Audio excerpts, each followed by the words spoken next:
Hey everyone, and welcome to Almost Cancelled. I am Peter, that is Connor, and we are going to talk about Altered Carbon Season 1, Episode 5. It's called The Wrong Man, which is definitely a movie title.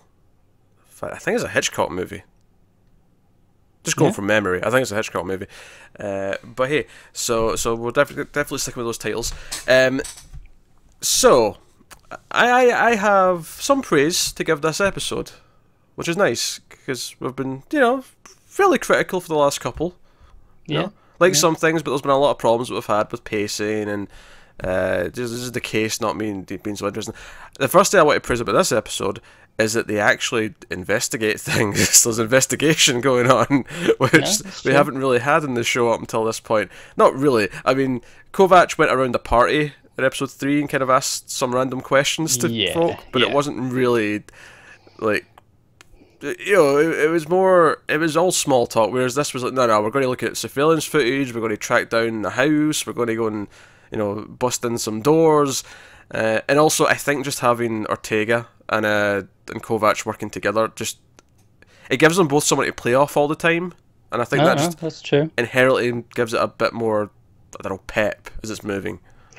That's true. It's mostly the second half of the episode that I enjoyed, because that's where most of this stuff is. Oh, sure, yeah. I thought the first half was pretty boring, though. I think the first 10-15 minutes was pretty drab. Yeah. I thought the first flashback was kind of useless. I don't really know what the point was beyond, oh, he's a hard-edged cop, he goes outside the line. Yeah, honestly, it was this stuff where about 15, 18 or so minutes into the episode, it's the first time I've paused the show and gone, right, okay, I'm going to have to get up and just go take a minute off, because I'm like, this isn't working for me. No, that's fair. But I do think the second half of this episode is maybe the best the show has been, generally speaking. Yeah, probably. I mean, you liked episode 3 a lot for some reason, I don't know why, but... but it's weird, because this is definitely, that part of the episode is definitely better than 3, but overall this is quite inconsistent, because I really didn't like the first bit. Do you know what this episode, I mean, the show as a whole is kind of making me think of this, but I really clicked in this episode what I was thinking about. Like, obviously you can compare it to Blade Runner and stuff, but do you know what I was actually thinking about? Are you're familiar with the Tex Murphy video games? Yeah, of course. Yeah. But I think did we play the first half of that newest chunk? Yeah, we played a chunk of that together. It was starting to remind me of that. The fact that there's a hotel with a hologram, and then they go to this other house to investigate. I was like, man, this is starting to feel like Tex Murphy, but just without the quirky humour to make it charming. It's Tex Murphy, but with all the stuff in between actually looks really good. Oh yeah, yeah, it looks really good. There should be more puzzles, and so. There should be more puzzles. I'm so serious. There should. That's kind of, in an investigative show, puzzles are a good thing. And he should be finding comic books to add to his collection. So here's the thing. It actually kind of feels like they almost solved the case, like, really quickly. Like the main case, that is the murder. I'm kind of waiting for what's the catch here. I'm assuming there's going to be a swerve, but it does sound quite convincing. I guess the swerve is that by the end of the episode, they're both convinced that the murder of Bancroft, the body, the woman who fell out the sky, the framing of Riker, who was framed for a murder of an officer that he did not commit, by the Demi twin, Demi the twin. Yes. Bobo. I was going to call him Bobo.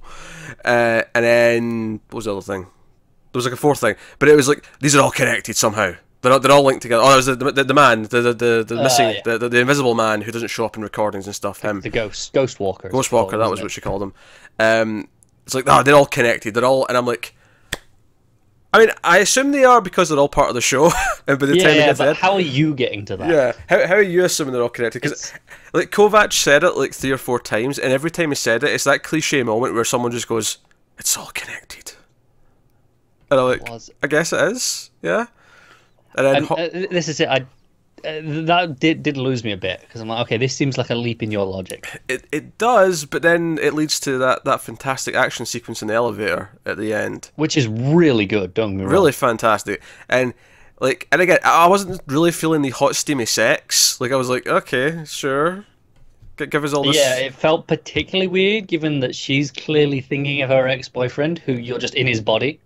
Yeah, that is odd. But she seems to have accepted that, and then they go for it anyway. She's clearly okay with it, but she's definitely still thinking about it. Yeah.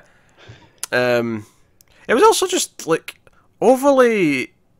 I mean, I guess the other sex scene with him and Miriam was pretty graphic as well. I mean, we didn't get as much of it in condensed form, but we got a lot of little flashbacks to it that were quite raunchy. This felt really raunchy, and then I just kind of felt like I don't know why this was so. I guess they're really going for that sleazy noir. That's the thing. I get a lot of the nudity in this show because the whole idea is, yeah, well, they're just slaves. We don't really care about these bodies, so we'll just get another one. They're not. It's that idea of it doesn't really matter. Oh, that doesn't subject. mean this I has have something of a semi-spoiler that I've learned, and it's not really a spoiler per se. It's just I'm aware of something that's going to happen in concept. Do I want to know? I think it's not a big deal. You're fine. This will just excite you for future episodes. I don't know when it happens, but apparently there is a sword fight where both people are fully nude the entire time. I'm so down. I mean, you had me at sword fight anyway. I'll be honest. I'm looking forward to this. The question is which two? It's a good question. Actually, it's funny. I saw an image, or I think it was a GIF on Twitter of someone. I won't say what because this is potentially spoilery. But the funny thing is that I saw a GIF and I'm like, oh, that implies someone might be evil. And then I paused and went, but then wait a minute, I don't know who's wearing that body.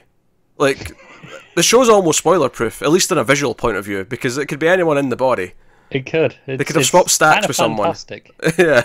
So, whatever. Yeah. We'll go.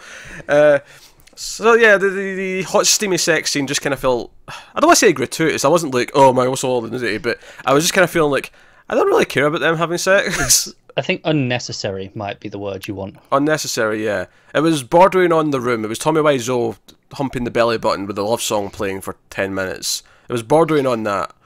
I don't think it was quite that.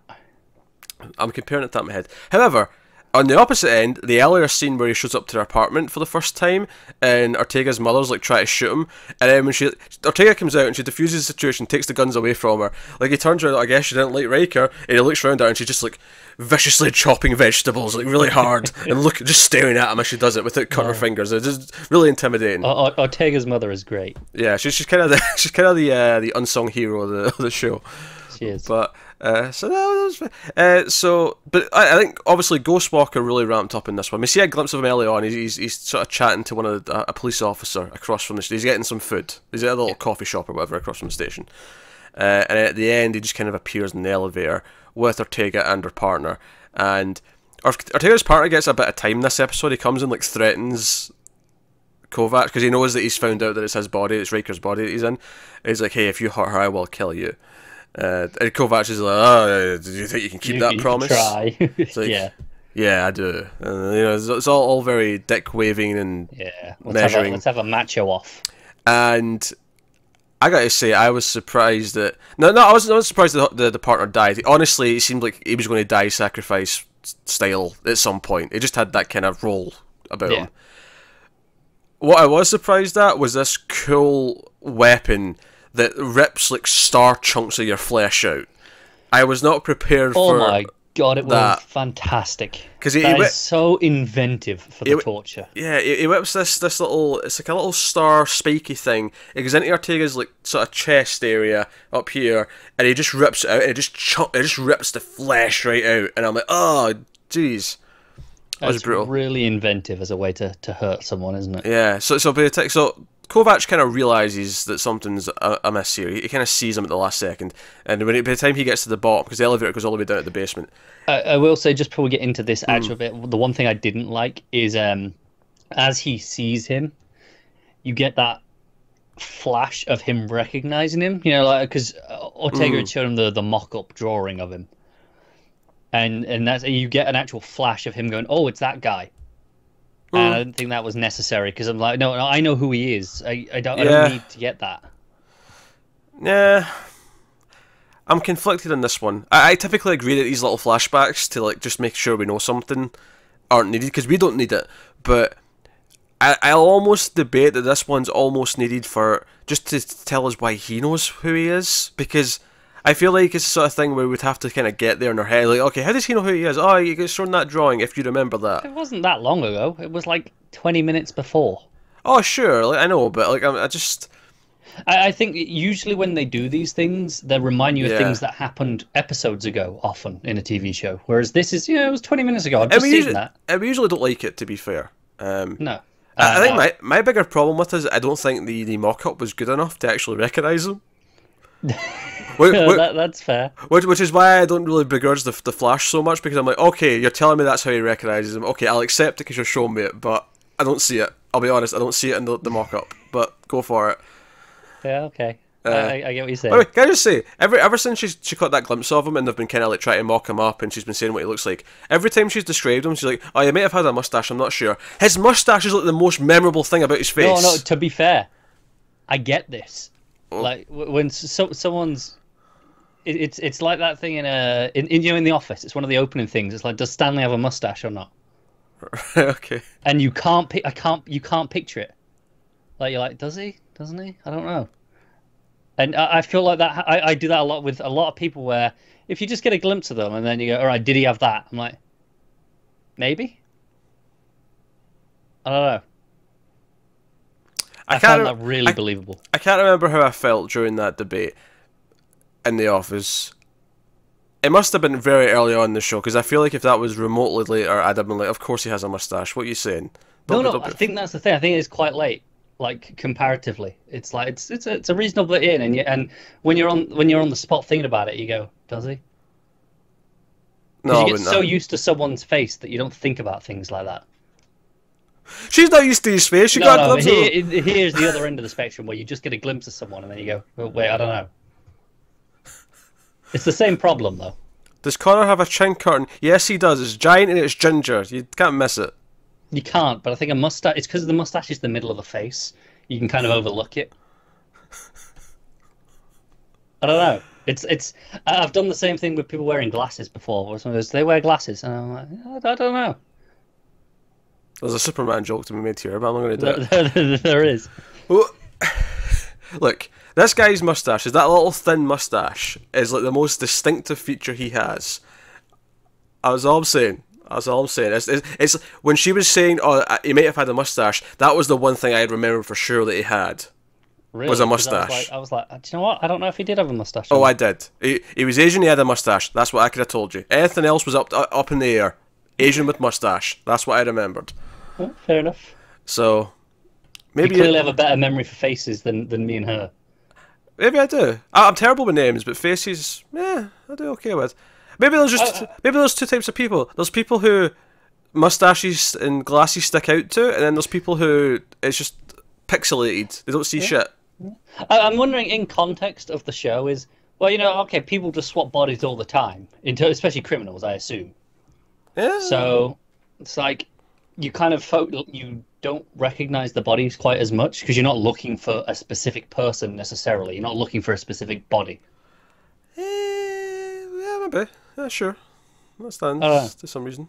Yeah. But anyway, so the time Kovac gets in there, it's just a bloodbath. Oh yeah, I really like the effect. When the partner gets shot and it goes through the neck and the sparks go off to show. Okay, no, that was the stack going. That was true death. Yeah. And it makes sense he sacrifices himself because he's been a bit of a father figure. He promised her father he'd take care of her. And, of course, Ghostwalker's about to kill her as well. Like, he's going to do it. His gun runs out, and then he's about to just sort of do it another way, but then like the other guy, it's actually... It's the twin, but it's inside the same body that the grandmother was in last episode. So that was fun. Yeah. So he's like, no, we need to go right now. Like, seriously. Like, the doors are opening. It's time to go. This is more the role you expect from that guy, based on his appearance. Oh, of course, yeah. So we end with this. She's bleeding now. He rushes her to the. I did like how it seems to be like religious for the Ghostwalker. That's what it's about for him. I mean, we've gotten hints of that with the coding, as there's been put onto people extra, but it seems like he's against the stacks as a principle, and that's why he's doing this. Yeah. Obviously, there was when he was speaking to the police officer earlier on in the episode, he was talking a lot about, "Are you a believer?" He kept asking him that. Yeah. So definitely, I think that's part of what's going on here. Elsewhere in the episode, there's a scene, the thing that leads them to. We can't even talk about the Bancroft case. So the running theory right now is that Bancroft's son was the one who attempted to kill him. And remember how we heard that if he dies, his kids get nothing? Well, he actually had a sleeve. He had his dad's sleeve in secret. Yeah. In a hidden room. And it seemed like he was going to kill his dad, but then pretend his dad was still alive. That's why he was trying to hack into take his place. Yeah. Yeah, try to hack into the server thing to get rid of that, so that it could just be him in this sleeve, and from there he could just pretend to be his father. Pretty good plan, actually. It makes a lot of sense. Yeah, it's not a bad plan for a devious individual. It makes some sense. But see, when they got to this, like halfway through the episode, or like 2/3 in, I'm like, this actually seems like a really good solution to the whole thing. It does. It seems very convincing. I wonder if the flaw is now they kind of have to prove it. Maybe they have to prove it. Maybe. Well, even if they don't prove it, they said that even him having this, like the body printer or whatever it was in his house, was illegal. Yeah. That's just flat out. Yeah, that has to be regulated in like a controlled environment. Like him having that is just illegal. So at the very least, they've got him arrested for that. But then again, I suppose Bancroft can bail him out if he even wants to. He might want to give him his own justice. Yeah. Because we see in the footage, because they go to this fight place, this ridiculous fight club with the guy from Timeless, like the scientist guy from Timeless, but he's in this ridiculous haircut. Whatever. And Kovac finds a version of his own body, like his real body. Someone's printed or created him for a fight, so someone can go in his sleeve and fight in his, the legendary, envoy who did all this stuff. I wonder if that's a way of saying, oh no, this is available next season. We can have him in a new sleeve, and we can have him in his original body, so to speak. That would be cool, actually. If they did that, that'd be pretty nifty.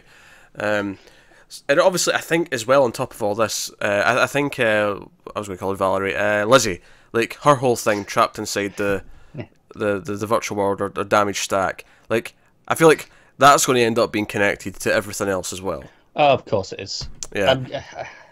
It's a little contrived because everything is connected, but it's fine. It's a TV show. That's kind of the way they go. I typically feel that about noir stories, but when it's all about the detective solving the case.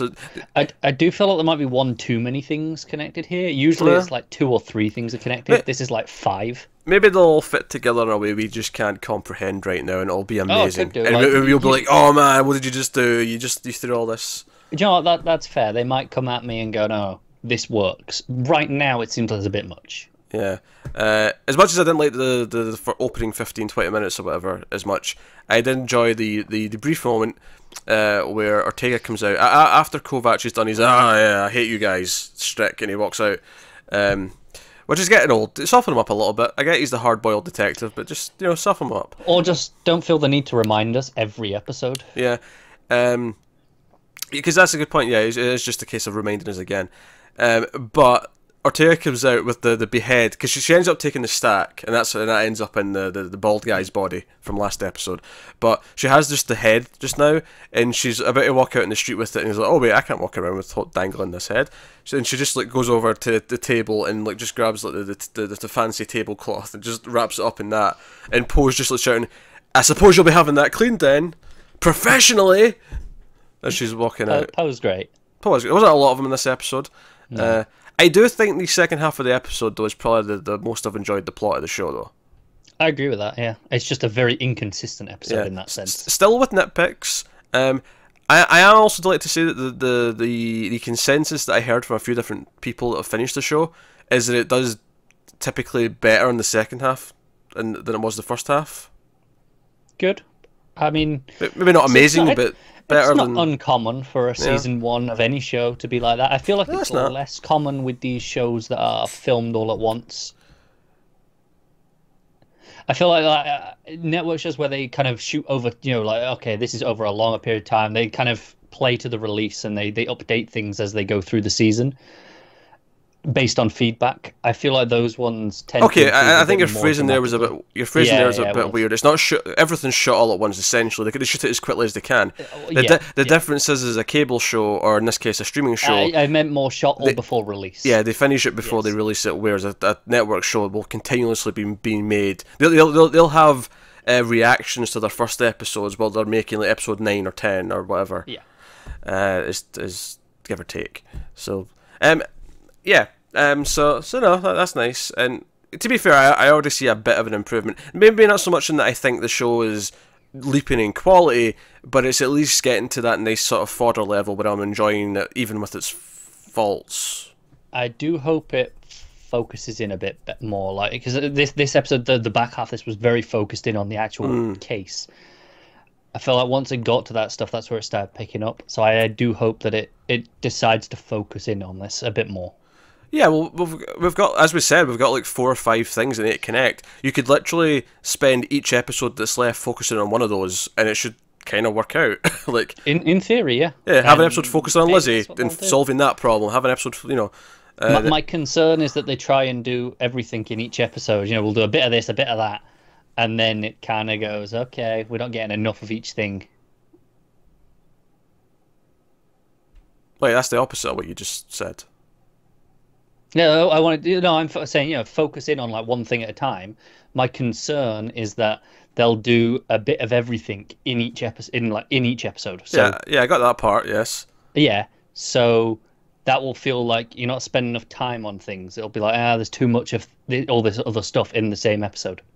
Oh, sure, but the way you said that there, I mean, it's only after one episode. Oh, I didn't get enough of each thing. And like, well, now if you got a bit of everything, then technically you got a fair share of everything. Oh yeah, but that's the thing. I don't want a fair share of everything in one episode. I want. I know. I'm not disputing the idea here. I'm disputing the phrasing. See, I stand by that phrasing. No.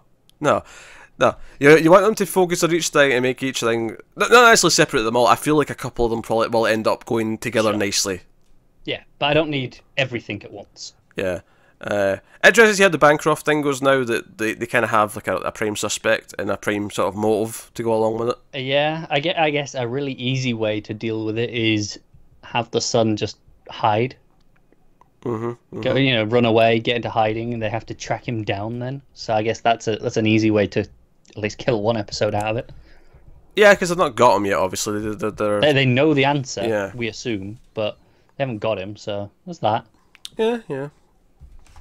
Yeah, so we'll see episode 6. We actually missed the day yesterday through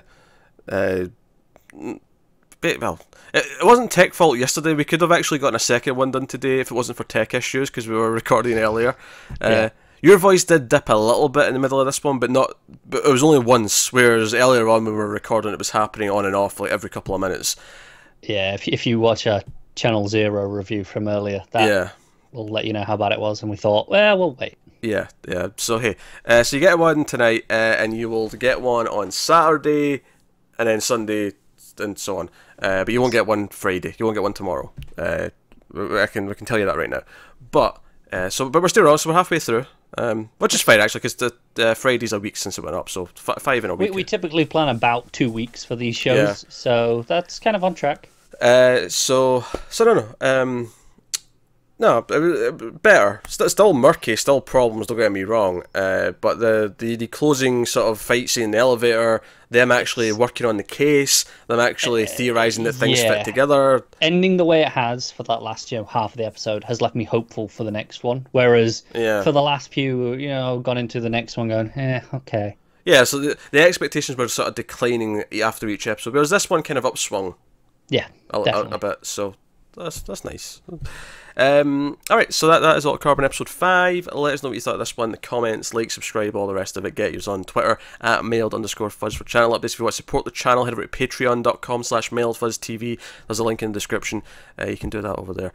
But otherwise, that is us. So thank you once again for watching. Keep watching TV, guys. Have you got any vanilla?